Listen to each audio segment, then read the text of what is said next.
Здравствуйте, я работаю в программе развития ООН.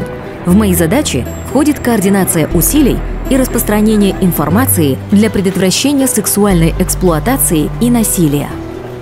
В ПРООН работает много людей – сотрудники агентства, волонтеры, консультанты и подрядчики. Мы все придерживаемся строгих правил, чтобы предотвратить сексуальную эксплуатацию и насилие. Если вы стали свидетелем ситуации, когда кто-то из персонала требует оплату или ответные услуги любого характера в обмен на помощь, пожалуйста, незамедлительно сообщите нам об этом. Мы примем необходимые меры. Насилие в любой форме недопустимо. Если вы стали свидетелем проявления насилия со стороны персонала ПРООН, обязательно сообщите нам об этом. Правила ПРООН четко запрещают любые неуместные действия в отношении детей, включая нарушение их личного пространства без строгой необходимости и без согласия родителей.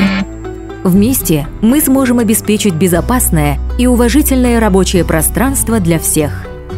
С жалобами на домогательство, шантаж и сексуальную эксплуатацию со стороны сотрудников, волонтеров, консультантов и подрядчиков ПРООН вы можете обратиться по адресу электронной почты и номеру телефона, указанным на экране.